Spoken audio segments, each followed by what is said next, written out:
There's nothing wrong with your podcast player. Do not attempt to adjust the volume. Hello and welcome to Studio 2009. I'm, of course, TFG1Mike. Joining me, as always, is Steve Megatron. Hello, sir.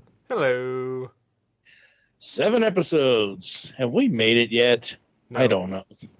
No, we haven't? Uh-oh, we're in trouble. Uh-oh, we're in trouble. I knew that was coming. Hey, June 30th was the X anniversary, 25th anniversary or whatever of Power Rangers the movie, so, you know, of course people won't hear this until God knows when, but whatever. So tonight we've had a change in the lineup. We're not talking about the goodness of pizza yet, but we will next month, I believe, or yes, back in August we will talk about the goodness of pizza, and we will even have a special guest robot with us as well. I haven't shared that with you yet. I'll have to send it to you after the fact. But tonight, we're going to be talking about how not every movie needs a sequel or its own universe. There are films out there that can exist as standalones. That is very true. Yes. Very true. Mm-hmm. While I absolutely love stuff like the Marvel Cinematic Universe, the Fast franchise, the John Wick films, which the John Wick films are an interesting, I don't want to call it a franchise yet, but there are 3 movies already, so I don't know. And the thing with the John Wick movies is Keanu has said as long as, you know, they're still popular, as long as he's still enjoying making them, they'll still be made. Sadly, he's also making The Matrix 4 and a bunch of other things. So let's talk about that. So a movie that was theoretically done, did it need a sequel for The Matrix? No. I mean, I get it. If it makes enough bank, the studio wants more from that franchise because it's proven itself as a moneymaker for the film studio. But some films do not need a sequel or as many sequels as they've gotten. I know a lot of people feel that Caddyshack 2 should never have been made, but that's the first film in that series that I found, which thankfully Caddyshack has only ever had 2 films. Thankfully, there's never been any cause or anyone screaming for Caddyshack to be rebooted. Well, it's like like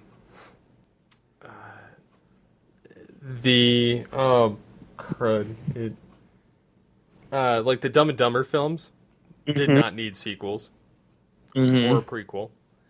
And this kind of jumps in with that prequel sequel thing of, you know, doesn't need to be made. There's quite a few movies that are being made that don't necessarily need it. There's like Coming to America 2. Mm-hmm. It's like, yes, it would be interesting to see what happened. But is it too late in the game for it to matter? I personally think it is, because that movie had a beginning, middle, and end. Like, you did, like, he found his queen, they went back to wherever. Okay. There might be more to the story after the fact, but it doesn't need to be a thing. And don't get me wrong, there are plenty of sequels that I absolutely love. I just mentioned, for me, Caddyshack 2. Personally, not saying it's the show's opinion, not saying it's the GCRN's opinion. I'm not infringing on anyone else's opinion here. I'm just saying, personally for me, because I saw Caddyshack 2 before the first film, because the first film came out the year I was born, so I couldn't have seen it at that point, obviously. Caddyshack 2 is my favorite of the 2. Beverly Hills Cop 2. Saw that before the first one. The first one is amazing. Absolutely love it. But I love Cop 2 more. Well, like, at the same. I did like the third one in that series for totally different reasons, but it was. There's some movies where like the trilogy works best and just leave it as is, and then there's some that you just don't need that extra and extra sequels. And I think The Matrix is one of those. I think Beverly Hills Cop's one of those. Because I mean, there's been rumors of a fourth or a TV series that continues it for decades. Yeah, well, I mean, even recent. Right. For instance, there's Bill and Ted, the third one coming out, which I desperately want to like this, and I hope that this rounds out the trilogy and that it's done. But same time, the first one was really good. The second one was kind of meh. Listen to our last week's episode, folks, and you'll hear our thoughts on Bill and Ted. Yeah, and the third one I'm excited for just to see what happens at this point. Yeah. Now, have you seen the Top Gun film? I have not seen it yet. I've seen the trailers. I know it's supposed to be coming out. Who knows what's going on with the cosmic rust that has taken over our world. But I've seen a few of the teasers, a few of the trailers. I don't know too much about it just yet. I haven't actively researched it as of this recording. I guess it could be good. He's going to be an instructor from what I can tell. Yeah, I just looked it up just because of my ignorance with the film. It says that the release date was supposed to be June 26th. Or somewhere between there and December 23rd of this year. Oh, great. So there's no concrete data there. Yeah. One that's unfortunately been desperately damaged by multiple films is the Terminator franchise. Yeah. It's unfortunately suffered because of that. The sequelitis plague that it's contracted. Has basically ruined the franchise.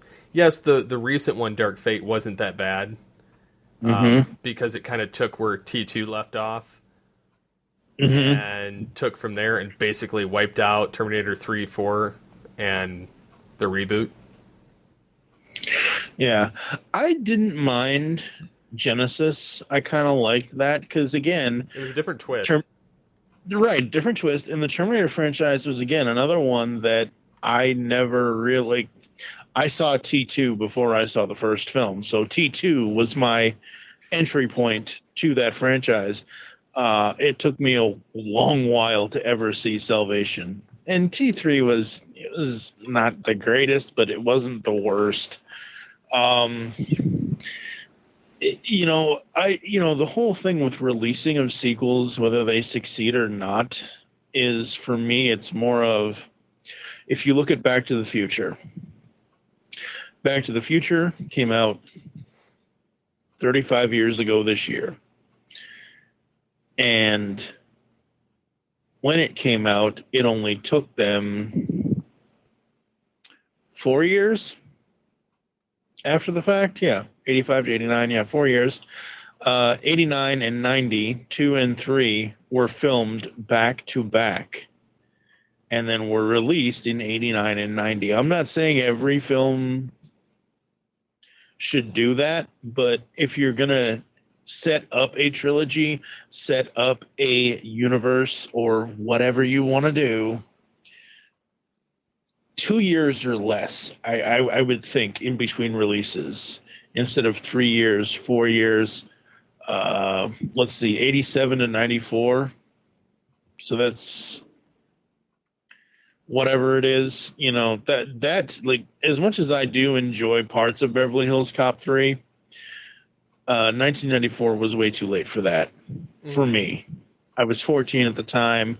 Wasn't that I grew out of the Axel Foley character or didn't enjoy it. It just, I'm like, oh, Beverly Hills Cop 3? Okay. At that time. Here's one that's suffered because of sequelitis too. Die Hard.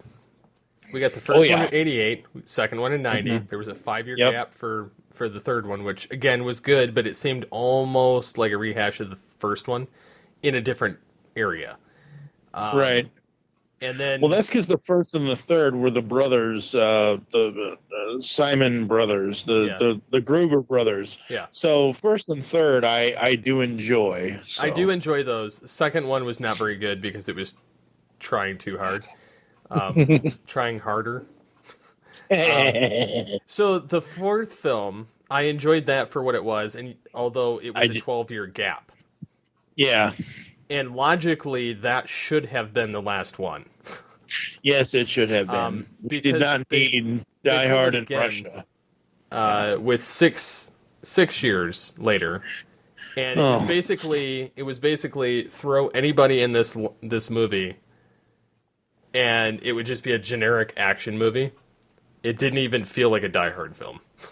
Mm-hmm. The minute that they go international with it, is the moment that it just tanks. I have not seen founded there. I did see it.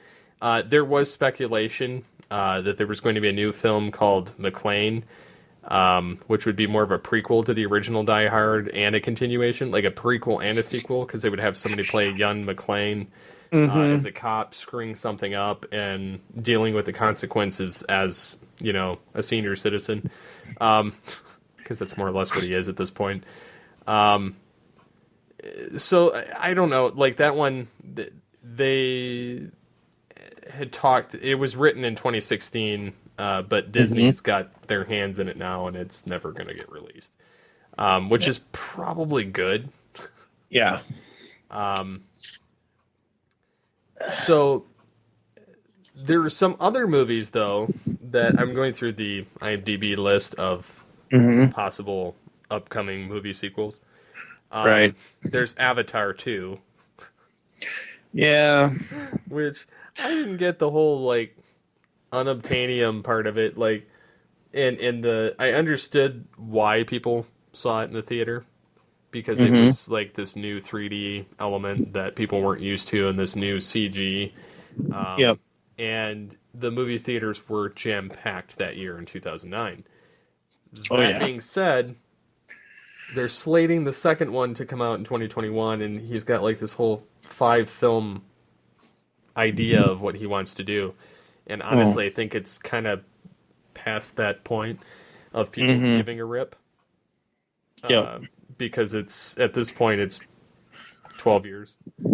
Now, I don't know if have you seen Hancock? I have not, but I know that there was supposed to have been a sequel to that. Yeah, that's one that honestly doesn't need one because it kind of wraps itself up. Yeah. There's Chronicle 2, which is supposedly announced. The first one was ridiculously bad. I've never even heard of it. Okay, Who Framed Roger Rabbit 2 Who Framed Roger Rabbit 2 is essentially like Beverly Hills Cop 4 or Back to the Future 4. It's been talked about for decades at this point, ever since the first film came out.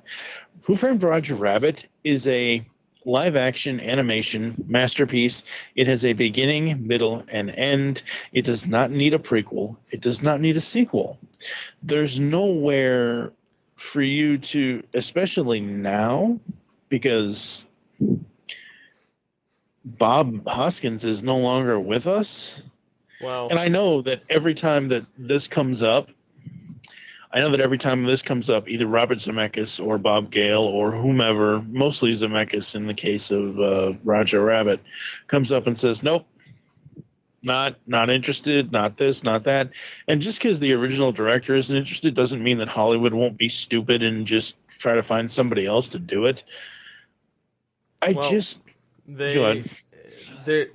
funny is it's on IMDb as slated. It's in pre-production. Is what it says. That we all know that IMDb is so accurate. It was updated last year. But it's It's one of those things like even the talk of Beetlejuice 2 or another Indiana Jones, which they'll probably actually make. Sherlock Holmes 3, Austin Powers 4. I, Yeah, well, like I'm not even honestly, I'm not even sure the last film I saw Mike Myers in, besides Shrek 4. And I know a lot of people would say, "Oh, Shrek, the original animated film Shrek, did not need a 2, 3, or a 4." And I thought that as well. I don't know what the timeline is for the Shrek franchise as far as releases go. However, I do know that the first one came out, I believe, in 2001.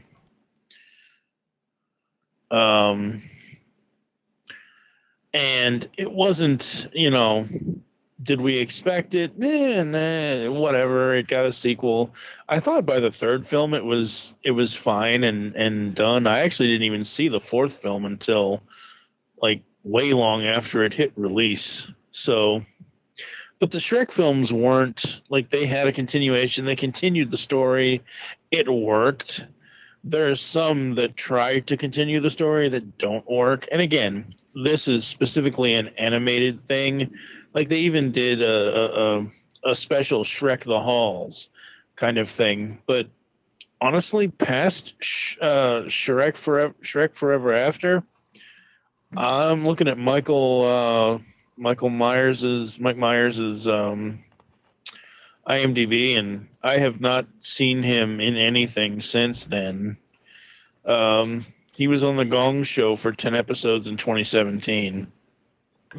Okay. Whatever the heck that is. Well, the Gong Show was an original game show thing, and he played this host and whatever. Obviously, Saturday Night Live, but like seriously, I'm looking, like his IMDb is not exactly.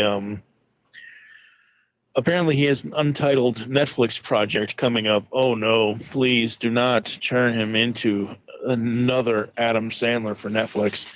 He was in Bohemian Rhapsody as Ray Foster, and I have not seen Bohemian Rhapsody yet. Yeah, I don't see him doing another Austin Powers film. No, I don't either. I think Goldmember was more than enough. I don't know. And I'm not trying to be negative about this, folks. I just want the people listening to realize that, as I've said already, I do enjoy sequels, but the constant need for Hollywood to like we mentioned before, the prequel or the sequel. If you have a movie that, unless you can get, let's use Roger Rabbit as an example, because that supposedly was supposed to have a prequel, and it was supposedly supposed to take place at an earlier time than the first film does, obviously, like, I don't know, 1930s or whatever it was supposed to be, because the original film took place in 1947. Unless you can get someone that looks like a young Eddie Valiant, that's not gonna, for me personally, that's not gonna bring me in. That's not gonna, like, okay, go to Star Wars. Say what you will about the Disney sequels, the Disney part of the trilogy. When the prequels came out, yes, Sir Alec Guinness was the original Obi-Wan, the old Obi-Wan in the first in the episodes 4 to 6, Star Wars, Empire, and Jedi. Ewan McGregor plays him as the younger version. It worked because of the look, because of the way that he kind of got the character. That's the thing. You have to find, if you're going to do prequels, you have to be able to match what has come before. And if you can't do that, the prequel shouldn't be made, whether it's a good script or not. If you can't find people to pull it off, then you probably shouldn't do it. Oh yeah, totally.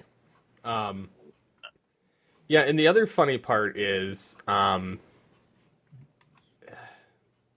there's so many people pining for more sequels of things instead of just creating new. And I'm not gonna lie. I've been guilty of it to some extent. We all have. Of wanting to see, like, oh, I love a sequel to this, like Sherlock Holmes 3. I'd like that because I enjoyed Robert Downey Jr.'s portrayal. His take on Sherlock Holmes. Now, watching The Hangover, for instance, in 2009, it was very crude and hilarious at the time.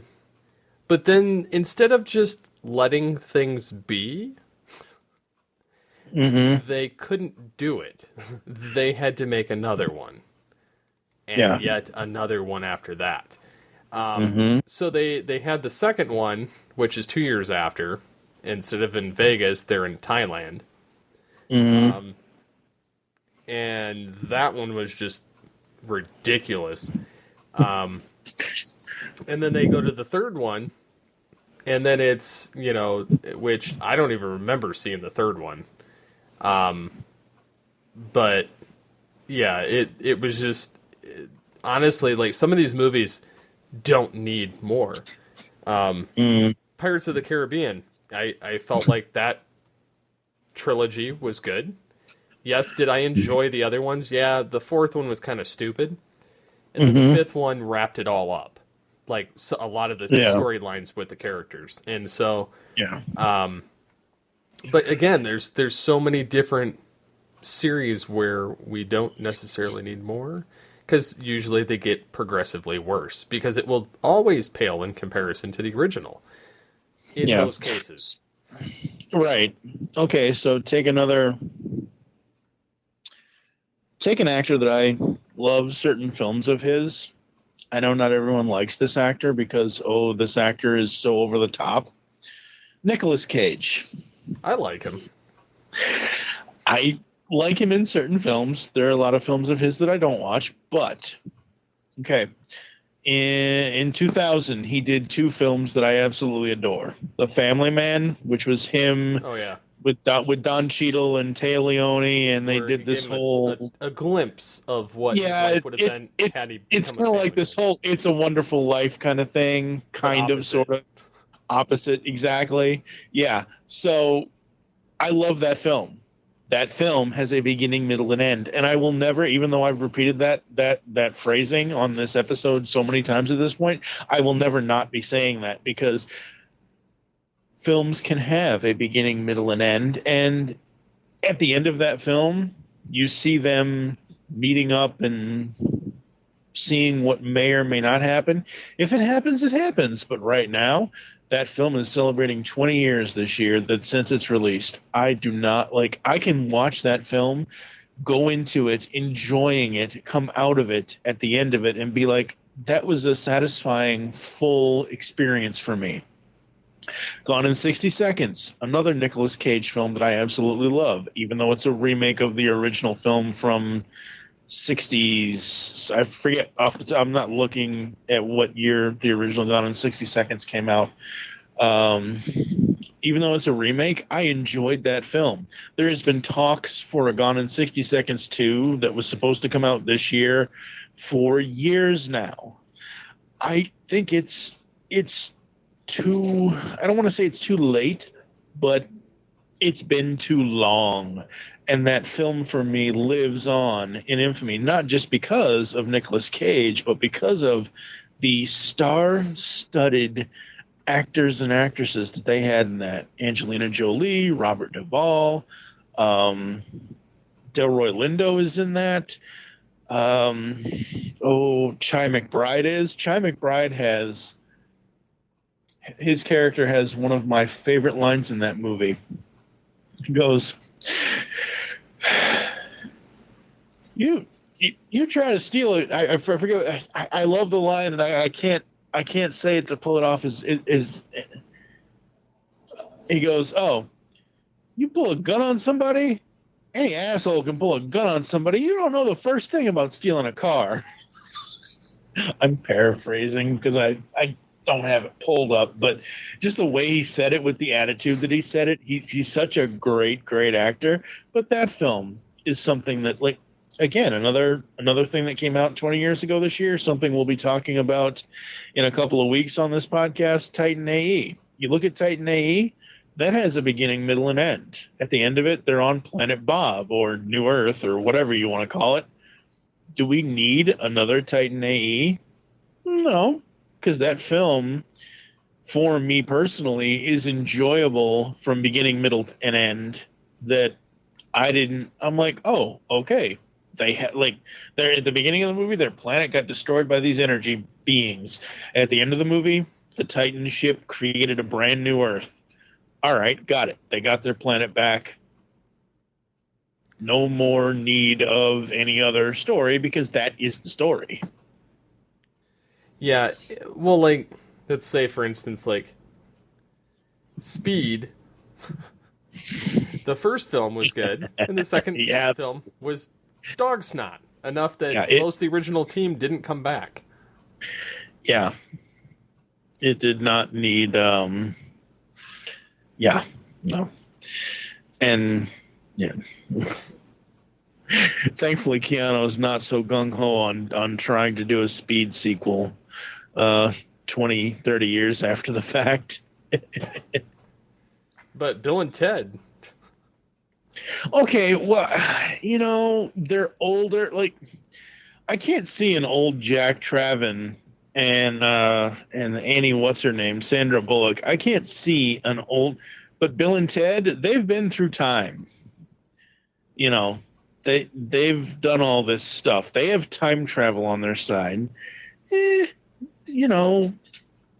It could be a thing where when it comes out and you see it, you're like, oh, this is just another Dumb and Dumber. You don't know that yet, but it could be. You could be saying that, a year from now, whenever we get to Bill and Ted 3, or whatever, whenever. True. Have we derailed the sequel train enough? I think. I don't know. I mean, like I said, I certain things have their own universe, certain things have their own whatever, and that's great. And certain films can have sequels and should have sequels, and then there are certain ones that should not. That's basically my general overview of why not every movie needs a sequel. I know this is not something you may watch it at some point, but you probably won't. Chris Evans, Captain America Chris Evans, he made his directorial film debut in 2014 with a movie called Before We Go. And it's this romantic comedy type thing, and it's about his character trying to, help out this other, the female lead's character, and it's Alice Eve that plays the female lead. Tries to help her get home and this, that, and the other thing. So they basically have this whole adventure around New York City at night kind of thing. At the end of the film, he goes and faces his demons. She goes home to face her demons. Will they, won't they is kind of there, whatever. But I don't need a sequel to see if they will or if they won't. Because most likely they won't with the way that film goes. But it's a good film that has, like I said, the BME, the beginning, middle, and end. Anything else you want to say before I go into some very old feedback that we have to catch up on? No, I mean, I think that... I think that I kind of just agree that there's some films that deserve sequels, and then there's some that don't. And I think we're at this weird point in time where everybody thinks that everything should translate to either a separate TV show or get a sequel. Just because it was popular once doesn't necessarily mean that it's still popular or that it ever actually was. Maybe it was just a fluke. But I think that as we get more of this, like I realize that nostalgia is a heavy, loaded cannon that people tend to, including ourselves, absolutely get attached to. But the downside of that is that there's no new innovation. Yes, there's only so many plot lines and plot stories that you can have. But ultimately, like, if we're not innovating, we're not creating anything new for people to basically become their nostalgia thing, 20 years from now. Yeah. Absolutely. All right. So we do have some feedback, and I know our feedback, folks, is going to always come late because we tend to record these way in advance of each other. So way back in episode 3, when we did our top 10 Batman actors, Scanner51, he actually wrote this on Twitter, I think, or Facebook. And I said, hey, please go to the website and comment there so we can keep track of it for you. He says he liked our lists. He's not going to give opinions on them because, as I said, a list is just a list and it changes all the time. Here are his that he says that he likes. So his number 10 is Val Kilmer. First movie he ever stood in line for. He in the movie will always hold a place on any list that he makes. Number 9 was Jason O'Mara, who good voice for the new animated universe that they just killed, which kind of sucks. But Jason O'Mara was the one that was in what's the God, I'm blanking on it. It's like Batman and Robin and that kind of thing recently. It's the most recent animated stuff. Christian Bale is at his number 8. Peter Weller, great older Bat voice as well. That's right. I remember when Peter played him. Adam West is at his number 6. Will Friedle is at his number 5. Michael Keaton, 89 and only 89, is at his number 4. His top 3 are Bruce Greenwood, Ben Affleck, and Kevin Conroy. Obviously 3, 2, 1. Iconic voice to end all bad voices for Conroy. So thank you, Scanner, for writing in for that. I don't want our show to tackle too many controversial things here, but since we are a new podcast and we kind of should bring this up because I thought of doing this for years and I just haven't.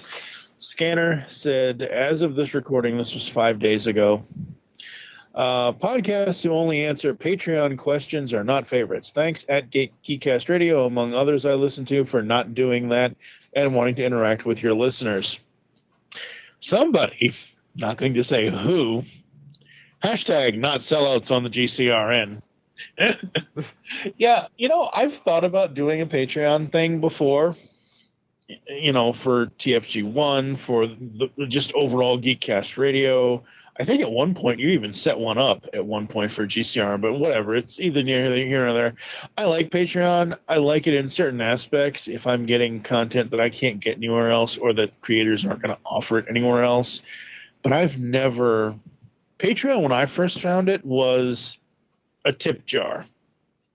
You could send a creator $10 for...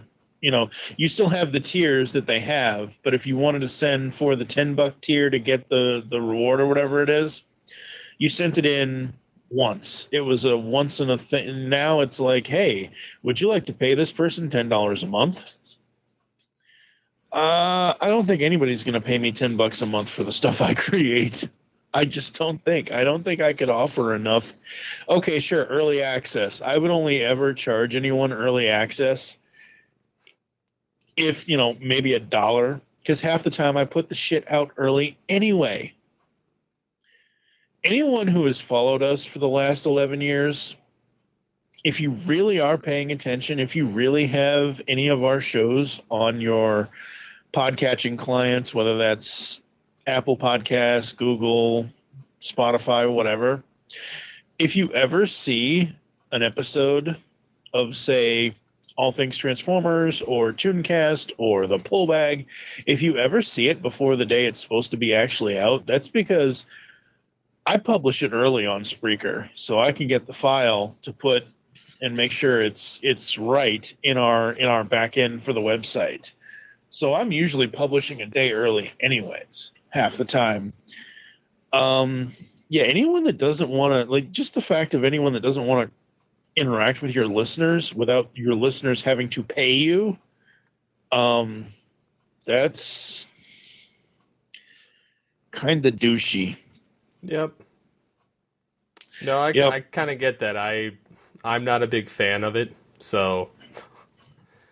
I mean, don't get me wrong. I have asked people for stuff over the years, and people have donated, but that's like a one time kind of thing. Like if I say to whomever, I'm just going to put his name in here now because he has donated to us and to me several times over the years. Our good buddy Bondo Mike, who is also a fellow Massachusetts person, you know. If I send him a message saying, "Hey, I'd like to be able to cover this on the pull bag. If you donate, you'll get credit for helping create this." So, like this episode featuring Back to the Future Volume 5 is sponsored by Bondo Mike because his donation went to me being able to get that 5th volume trade paperback or whatever kind of thing. You know, and I appreciate anything anyone has ever donated to us over the years. Absolutely. I've always said that. And I don't want an 24/7 interaction with the listeners, but I want enough interaction. Like I want this show and all of our shows to get as many comments on our website as possible. But I know, sadly, that doesn't always happen. But I enjoy the interaction that I have, and I wish that there was more at times because there isn't enough. Mm-hmm. So I mentioned Bondo Mike. He replied to our question of what other top 10 lists should we do here inside Studio 2009, and he says maybe top 10 comic movies or even just top 10 Marvel films, top 10 actors / characters in the Marvel movie franchises, which is all great ideas. I actually have a bunch of top 10 ideas for the future. So there is that. Anything you want to say, sir? No, I mean, I like the feedback we're getting, and I hope that everybody's enjoying it. I would like to know and pose this question of what are some sequels that you felt needed to be made and some that you felt should never have seen the light of day? Yes. Just throwing awesome. that out there. Yeah, absolutely. Yeah, let us know what are some sequels that you thought should have been made and some that you thought shouldn't have been made. You can comment on the website. You can always get us on social media at It's Studio 2009 on Twitter. I was going to say Facebook. Wow, that's bad. I'm distracted tonight, folks. So there's all that good stuff. Yes, please answer that question. If people answer the question that you just posed, it most likely will be revealed in episode 9 of the podcast, because coming up next here inside Studio 2009, in episode 8, we're going to be talking about video games we love, part 1. Now this specifically, and I'll say this when we start that episode here in a moment, this will be mainly the 8 and 16-bit eras at first, and then part 2 later down the line will be probably more modern gaming type stuff. Because it's funny, they actually went away from 8-bit, 16-bit, 32-bit. Oh, yeah. They went away from that a long time ago. So that's what's coming up next. Where can the people find you online, sir? At SCP-21. I am at TFG1Mike. You can also follow at It's Studio 2009. Obviously, at Geekcast Radio on Twitter. Head on over to the website, geekcastradio.com. Check out this show and all of our other shows that we do. And yeah, we will catch you again here inside the studio soon.